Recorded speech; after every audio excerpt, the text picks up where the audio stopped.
One of the topics I usually try to avoid when talking about Wuthering Waves and PGR is the endgame. The biggest reason why is because I am mostly considered a casual compared to those who tackle the endgame content. What I usually do is log on, do the main content of the patch, maybe some events, and then dip. To be honest, there's just other games that's worth my full attention. But every now and then, I will dabble in a bit of the endgame content in the gacha games that I play. Regardless, I should preface with this. My take on a game's endgame, especially for WoWa and PGR, isn't really worth much compared to most others. However, I do want to talk about it from the standpoint of someone who doesn't run around with the most optimal teams, rotations, or builds. But what brought this on? Well, originally I wanted to talk about the Virtual Crisis event from 2.2 because of how similar it was to Babel Tower, but I put it aside and moved on. Fast forward to now, Babel Tower has finally made its return in PGR, and this time around, I want to talk about Kuro's endgame, and really just about what I like in an endgame for a gacha game. So let's talk about it. In PGR, Kuro has a handful of endgame modes. We have Phantom Pain Cage, Warzone, Clash Reflection, and Norman Revival Plan. They're mostly fine, and usually they're just another weekly to deal with. However, there's a couple of game modes that appear every so often that stand out to me, and I hold them in high regard. Trial of Simulacrums and Babel Tower. Now, Trial of Simulacrums is an interesting game mode that pushes you to have true character mastery in styling on your opponent. It's a new thing, and honestly, I'll save that for another video because it's something that's really fascinating on its own. For now, I just want to focus on Babel Tower. So what is Babel Tower? Babel Tower is an endgame combat event that comes every once in a long while. This event has 3 different combat encounters where you can manipulate their difficulty through encounter-specific modifiers. For each encounter, you can complete the encounter with 3 different combat instances with 3 different teams. And once a character in your roster has completed an instance in those teams, it will be recorded,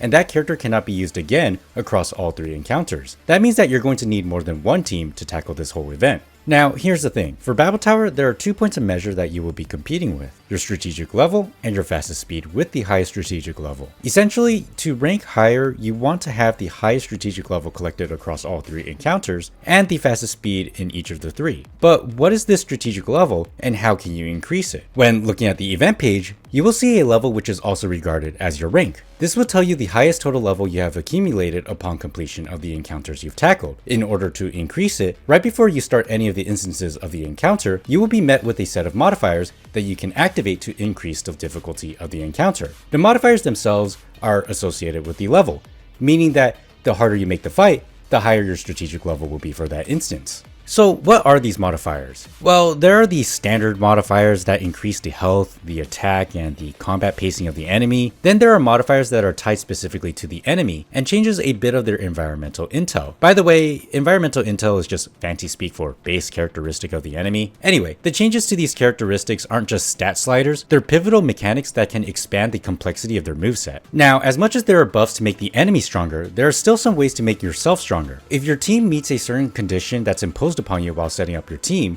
which is something as simple as, well, having a character and having a character with a certain BP requirement, then you will gain support points for each condition met. These support points can be used to activate modifiers for yourself, which would provide you some small benefits in the context of the fight. After you complete the fight, whatever strategic level you set will be recorded and then added onto your overall level. You can tackle the same fight in 2 more instances and increase your rank further. But again, characters used in one instance cannot be used in another. Oh, and side note, you may have noticed that I didn't call these encounters boss fights. That's because while the majority of these encounters are boss fights, every now and then they could feature an encounter that only consists of a wave of annoying mobs. Anyway, with all of that said, a thought may have crossed your mind that if you are able to hit every encounter with all of the hardest modifiers active, then everyone at the top should have the same strategic level, right? Well, that's where clear times come in. In each of the 3 encounters, the game will take the fastest time for the instance with the highest strategic level, then put them together, and that will be the final consideration for your overall rank. And that's pretty much it. So here's what's so cool about the Babel Tower. It doesn't really ask much from you. Remember when I mentioned that you needed multiple teams to tackle this game mode? While this is true, these teams don't necessarily need to be full teams. If you've played PGR long enough, you'll understand that classes for a character aren't exactly a strict role, as every character can hold their own as a solo DPS. There are a few exceptions to the rule, but generally speaking, just because a character is labeled as an amplifier doesn't exactly mean that this is their only function. Characters like Lilith or even Watanabe can contend as a solo DPS on their own, and in some cases can be better than some Vanguard characters out there. Then there's the time constraints. You see, time counts up as it measures how long it takes for you to clear an encounter, as opposed to counting down, which limits how long it takes for you to clear an encounter. Though it's worth noting that there is a time limit of 10 minutes, but honestly, if you're reaching that 10-minute mark, that just means that the damage of your team isn't up to par, whether it be the fact that your characters aren't built enough or your rotations aren't fleshed out. And then there's, of course, the fact that you can choose your own difficulty. That way you can learn to fight on your own terms by starting off small and easy, then slowly test waters in slightly higher difficulties, maybe add some fight changing modifiers until they hit the final form of the encounter. And that's the thing about Babel Tower, they give you a choice. You can be a casual, get the rewards and dip, or you can be a little more hardcore and reach for greater heights. In a way, it appears that this bridges the gap between the casuals and the hardcore audience without jeopardizing the value of the work done by the hardcore and whales. The best part is, you don't even need the newest units to tackle this event. This event doesn't glaze the next new hotness that's debuting, it's simply testing where you stand as a PGR player. And I know some people are going to point to the recent Babel Tower and talk about Cradle with her Nile shield. Honestly, the way I see it, it's more of a problem with the game having only 3 Nile characters available. Besides, you can still destroy the shield without the Nihil element. Anyway, if you're just a casual who wants all of the black cards on offer, you just need a minimum rank of 120. That's just completing 2 fights while having all of the modifiers enabled with the lowest difficulty settings active, and that's pretty much it. You don't even need the top S ranks to tackle the fights. A team of A ranks is good enough. As I mentioned earlier, this event doesn't glaze a single character. This event tests the boundaries of what you can do with your account.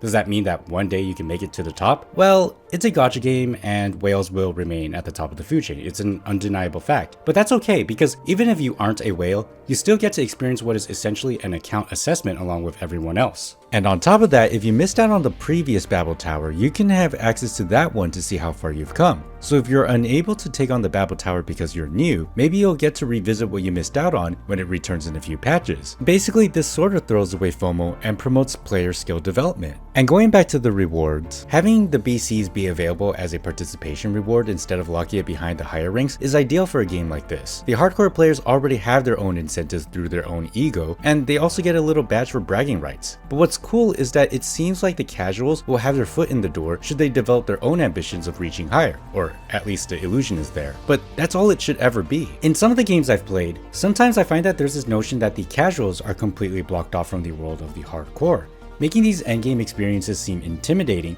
and feel super exclusive. To me, it was unfortunate because in some cases, they would be missing out. As a former Destiny player, it saddens me to this day that there are people out there who has never experienced a Destiny raid, despite the fact that I think gatekeeping in raids is a little justified. I mean, it's a cooperative experience. I'm not a fan of gatekeeping for raids, but I totally understand it. But I digress. The point is that sometimes there are endgame experiences that can feel a bit too exclusive, but it doesn't have to be that way. I believe a good endgame experience should blur the line that separates the casuals from the hardcore, and in no way should bar anyone from experiencing it because they're missing the newest character in their roster. But that's the thing about Babel Tower. This endgame mode is testing the capabilities of the player and their account as a whole. But at its core, it's able to provide an experience for both the casual and hardcore audience by giving you the power to make your own experience be what you want it to be. Funny enough, it kinda reminds me of Monster Hunter to some extent. That aside, Babel Tower is one of the more fascinating endgame experiences I've seen in a gacha game. This doesn't mean that the other endgame modes Kuro has made are bad. I think they're fine, though I will admit that I'm not fond of the Tower of Adversity, especially with the current towers that's active right now. But the other endgame modes like the holograms, I'm a fan of, because it hits some of the notes that I think would make a great endgame. It's just that Babel Tower in PGR stands out more to me. Anyway, I just wanted to share my fascination about the Babel Tower and share a bit about what I think would make a great endgame experience for a gacha game. And if you disagree with me, that's also fine. After all, my opinion doesn't mean much as someone who plays this game casually. If anything, we live in 2 different worlds. But that's all I wanted to talk about, so if you liked the video, do leave a like and maybe subscribe. With all that said, thanks for watching. I'll see you in the next one. Bye!